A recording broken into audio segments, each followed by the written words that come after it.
Queridos amigos de la Cita Joven, ¿cómo están? Espero que estén muy bien. Bienvenidos a una nueva edición de La Taberna de Tomás.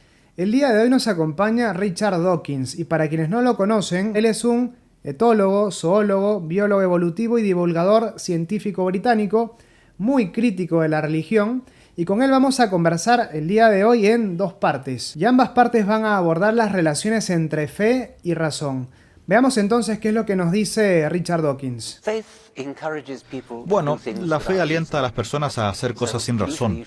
Usualmente tus decisiones deberían estar basadas en evidencia, tus creencias deberían estar basadas en evidencia, y tus decisiones deberían basarse en la evidencia que permita predecir los resultados probables. La fe dice que debes creer en cosas, tengas o no la evidencia. De hecho, te alienta a creer en cosas sobre las que no hay evidencias. Bien, de acuerdo con lo que hemos visto, para Dawkins, la fe implica creer en cosas respecto de las cuales no hay evidencia. Y en eso en realidad podríamos estar nosotros de acuerdo con él. De hecho, para Santo Tomás, él dice, fides est de non visis, la fe es de las cosas que no se ven. Si es que yo puedo ver algo, en realidad ya no lo creo por fe, sino que lo veo directamente. En su estructura más general, Santo Tomás define la fe como el hecho de creer algo a alguien. Y creo que en esto podríamos nosotros estar de acuerdo con Dawkins. Pero a partir de lo dicho por él, claramente tenemos algunas discrepancias. La primera de ellas es que la fe es un modo de conocer. Es decir, hay cosas que yo puedo conocer por mí mismo y hay cosas que yo conozco por otros. Por ejemplo, si es que a mí me dicen, está lloviendo o hace sol, claramente se trata de algo que yo puedo verificar por mis propios medios. Yo puedo asomarme por la ventana y ver si efectivamente llueve o hace sol. Pero hay muchas otras cosas que yo no puedo conocer por mis propios medios y sin embargo las creo. Por ejemplo, cuando yo me compro un pasaje de avión y digo, bueno, compro un pasaje de avión a Hawái. En realidad yo no sé si es que ese avión realmente va a Hawái. Seguramente lo sabré cuando el avión llegue a Hawái. Pero en realidad estoy haciendo un acto de fe en la compañía, en el piloto, en las personas que trabajan en la aerolínea que claramente podrían estar engañándome. Cuando me dicen, por ejemplo, que un grupo de científicos se encontró la partícula de Dios, se encontró el bosón de Higgs, es algo que yo no puedo verificar por mis propios medios, es algo que yo creo a otras personas, es algo respecto de lo cual yo tengo fe. Fe natural, sin duda, pero tengo fe. La fe entonces es un modo de conocer, un modo por medio del cual yo conozco algo a través de otras personas. Y una segunda cosa muy importante en este sentido es tener en cuenta que la fe me aporta un conocimiento, siendo un modo de conocer. Cuando yo creo algo, adquiero un conocimiento nuevo, no un sentimiento nuevo. Por ejemplo, cuando alguien me dice que mis padres son efectivamente mis padres, se trata de una verdad que yo creo, no es algo que yo siento. Cuando me dicen, por ejemplo, que efectivamente los científicos descubrieron la partícula de Dios, no es un sentimiento eso que estoy adquiriendo, sino un nuevo conocimiento. De igual forma, cuando alguien me dice que Dios existe o que Dios es uno y trino, no se trata de algo que yo siento. Es algo que yo incorporo, una verdad que yo incorporo. De hecho, la fe es un acto que corresponde a la inteligencia, dirá Santo Tomás. Precisamente por esto, porque cuando yo creo algo adquiero un nuevo conocimiento. Esto es muy importante. Bien, respecto a estas verdades a las que yo asiento por medio de la fe, hay ciertas verdades que yo puedo verificar por mis propios medios, pero hay otras verdades que yo no voy a poder verificar de manera empírica, mediante los sentidos. Por ejemplo, si es que me dicen, este pasaje que estás comprando, este avión al que te estás subiendo, te va a llevar a Hawái. Bueno, efectivamente, si es que me subo al avión y cuando me bajo del avión hay nieve y no sé, playas y arena y gente bailando, no sé, con taparrabos, hay un acto de fe, sí, pero yo puedo verificar el contenido de ese acto de fe por mis propios medios. Pero hay otras cosas que yo en realidad creo sin tener una mínima posibilidad de verificación. Digo, posibilidad real. Por ejemplo, si es que alguien me dice que mis padres son mis padres, uno podrá decir, bueno, tú lo crees por fe, pero es algo que puedes verificar empíricamente, tal vez a través de una prueba de ADN. Sí, pero yo no soy un químico o un médico como para hacer realmente esa verificación. Yo voy a tener fe en el médico que me diga, efectivamente, los resultados son estos, ellos son tus padres, o no lo son. Lo mismo respecto del bosón de Higgs.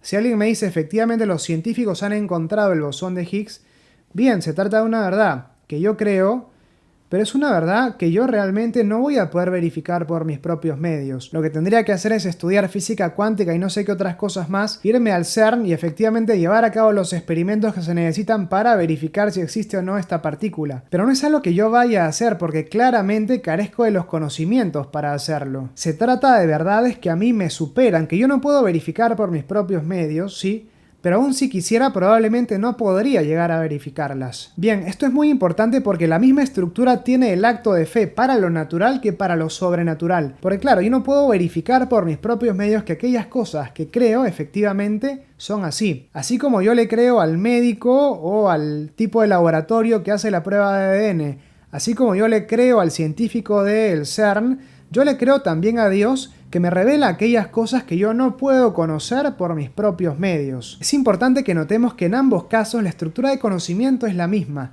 En ambos casos yo accedo al conocimiento de verdades que se me escapan a mi razón, a las que yo no puedo acceder por mis propios medios. Pero en el caso de Dios efectivamente hay una dificultad adicional. Si decimos que la fe es creer algo a alguien, cuando hablamos de ese alguien en materia de la prueba de ADN o el bosón de Higgs, ese alguien es alguien que yo puedo verificar precisamente. Cuando hablamos de Dios, ese alguien es alguien que también escapa a esa verificación. A Dios no puedo verlo, tocarlo, oírlo, y eso claramente le suma una dificultad adicional al acto de fe que hago respecto de aquellas cosas que Dios me manifiesta. Pero lo importante con lo que me gustaría que nos quedáramos es esto, que en ambos casos la estructura del acto de fe es la misma. En ambos casos la fe supone un conocer a través de otra persona. Bien, dicho eso entonces, sigamos con Richard Dawkins. ¿No cree que hay un espacio en la experiencia humana para experimentar cosas que no estén relacionadas con la evidencia o la racionalidad? No, porque siempre está basada en evidencia. Puede ser una evidencia muy sutil. Por ejemplo, ¿cómo sabes que tu esposa te ama? Pues porque tienes evidencia. La evidencia puede no ser científicamente experimental o algo así, pero tienes evidencia por ciertos tonos en la voz, formas de mirar, pequeñas caricias, todo lo que experimentas cada día que te hace saber que tu esposa te ama o tu esposo te ama, y esto es evidencia, no es otra cosa que evidencia. Otra cosa que no sea evidencia sería sobrenatural, y eso es lo que la verdadera fe, la religión, es creer en algo en lo que no hay absolutamente ninguna evidencia. Bien, en esta segunda parte, Richard Dawkins hace un planteo que podríamos sintetizar con esta expresión. Solamente podemos tomar como cierto aquello que podemos verificar de manera directa o indirecta a través de los sentidos. Bien, cuando hablamos de la verificación directa, claramente nos encontramos frente a un problema de cara a las cosas que creemos respecto de Dios. Porque las cosas que Dios nos revela y nos propone a creer, claramente no pueden ser sujeto de una verificación en un laboratorio. ¿Cómo compruebo, por ejemplo, la presencia real de Cristo en la Eucaristía? No es algo que se comprueba a través de los sentidos. Y si vamos al ámbito de la verificación indirecta, nos encontramos también frente a ciertos problemas. En este ámbito él habla de la posibilidad de recurrir a ciertos indicios.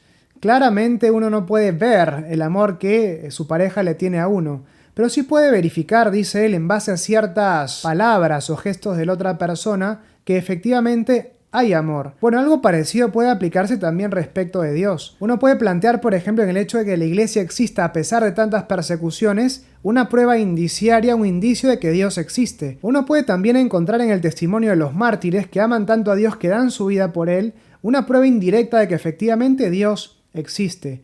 Pero claro, siempre nos encontramos cuando hablamos de Dios frente a una dificultad adicional. Porque claro, cuando yo trato de verificar esta expresión, tu esposa te ama, lo que yo trato de probar es el vínculo que hay entre ambas personas, pero ambas personas se me presentan realmente como reales a los sentidos. En cambio, cuando trato de verificar esta expresión, Dios te ama, no solo tengo que probar ese vínculo de amor, sino tengo que probar de alguna forma que Dios efectivamente existe. Porque claro, Dios no es patente a mis sentidos, a Dios no lo puedo ver, tocar u oír, como veníamos diciendo. Entonces, incluso esta prueba indiciaria respecto de Dios, esta prueba indirecta respecto de Dios, es también más difícil. Bien, frente a esto es muy importante tener en cuenta una distinción que hace Santo Tomás respecto de las cosas que Dios revela. Efectivamente, por medio de la revelación, Dios me propone ciertas verdades a creer, y yo realizando un acto de fe asiento a esas verdades, creo, elijo creer en esas verdades. Pero dentro de estas verdades que yo creo y a las cuales asiento por medio de la fe, Dirá Santo Tomás que es importante distinguir entre dos clases de verdades. Hay una clase de verdades a las que solamente puedo acceder porque Dios las ha revelado. No hay posibilidad de que yo, usando mi inteligencia, pueda acceder a ellas. Por ejemplo, que Dios es uno y trino, un solo Dios y tres personas distintas. Por ejemplo, que Jesús es verdadero Dios y verdadero hombre. Son verdades a las que yo no puedo acceder por mis propios medios. Si acaso puedo conocerlas es únicamente porque Dios las ha revelado. Pero hay otro grupo de verdades que Dios efectivamente las revela, pero las revela pudiendo también ser conocidas por mis propios medios, mediante el uso de la razón. Por ejemplo, que el universo ha sido creado, que Dios existe, que Dios es inteligente, que Dios es bueno, etc. Hablemos un poco de ambos grupos de verdades. En primer lugar, respecto a aquellas verdades que Dios revela y además son accesibles al ser humano, el hecho de que sean accesibles no quiere decir que sea fácil acceder a ellas. De hecho, es complicado acceder a ellas, no es sencillo. Y Dios las revela precisamente a pesar de ser accesibles a la razón, porque si no solamente unos pocos podrían acceder a ellas después de mucho tiempo, de mucho esfuerzo y con posibilidad de equivocarse además. Pero el hecho de que Dios las revele no quita que también puedan ser accesibles al ser humano por medio de la razón. Entonces, ¿se puede probar que Dios existe? Sí. Pero, y esto es muy importante, la prueba de la existencia de Dios no es una prueba física, es una prueba metafísica. ¿Y qué es la metafísica? La rama más elevada de la filosofía. Y de esto hay muchos ejemplos a lo largo de la historia. Tenemos, por ejemplo, el argumento ontológico de San Anselmo, tenemos las meditaciones metafísicas de Descartes, y tenemos también, por ejemplo, las 5 vías de Santo Tomás de Aquino, que son 5 pruebas de la existencia de Dios, que parten todas ellas del conocimiento de la realidad, que parten todas ellas de los datos que nos aportan los sentidos. Sería realmente muy difícil tratar de enunciar esas pruebas en este momento, eso podrá ser tal vez materia de otra conversación, pero podemos decir algunas cosas al respecto. Por ejemplo, Santo Tomás en la tercera vía o la tercera prueba de la existencia de Dios se pregunta en el fondo ¿por qué existe la realidad? ¿Por qué existen las cosas? Veo que las cosas nacen y mueren, veo que las cosas empiezan a existir y dejan de existir. Veo que las cosas por lo tanto son contingentes, veo que no es absolutamente necesario que las cosas existan.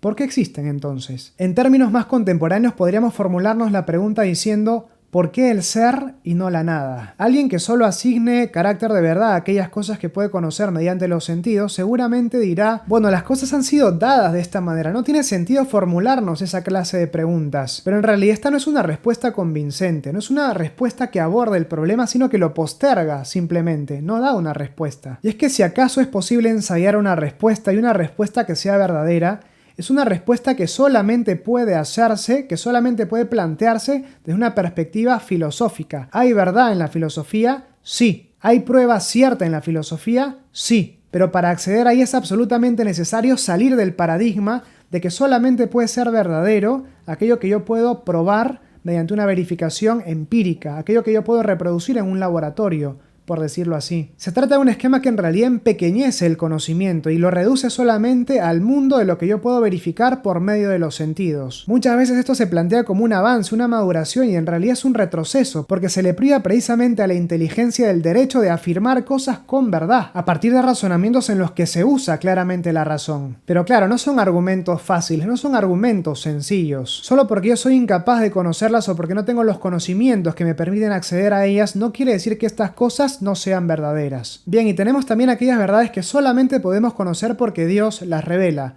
Es el caso, como decíamos, de la Trinidad, de la Encarnación, de la Eucaristía, los sacramentos, etc. Pero aquí algo muy importante, se trata de verdades suprarracionales, no irracionales, están por encima de la razón, pero no son contrarias a la razón. De ahí que si bien el ser humano no puede probarlas, yo no puedo probar la Trinidad, sí puedo demostrar que todos los argumentos que se plantean en contra de la Trinidad deben tener alguna falla en su razonamiento, porque en el fondo no puede haber oposición entre fe y razón. Porque este no es un ámbito de verdades irracionales, sino suprarracionales. Por lo tanto, aquello que está por encima de la razón no tiene por qué oponerse a la razón. Y además yo también puedo, mediante la razón, tratar de explicarlas, tratar de entenderlas un poco mejor. Por eso efectivamente hay explicaciones que tratan de entender el misterio de la Trinidad, si bien no lo agotan.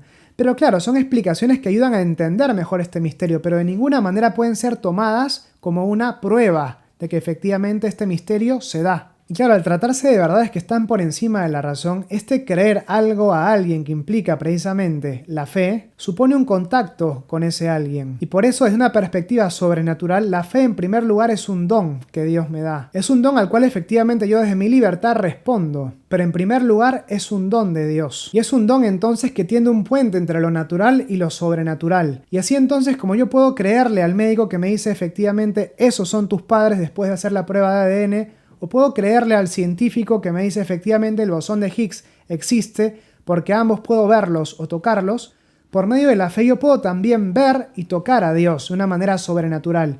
Y por eso precisamente como consecuencia de esa cercanía yo puedo tener la certeza de que Él no me engaña. Por eso en este ámbito particular la fe adquiere esa doble dimensión de don y de respuesta. Bueno, queridos amigos, espero que este video les haya gustado. Si les ha gustado, dejen un like, dejen sus comentarios y Dios mediante nos encontramos la próxima semana para una nueva edición de La Taberna de Tomás. Nos vemos pronto.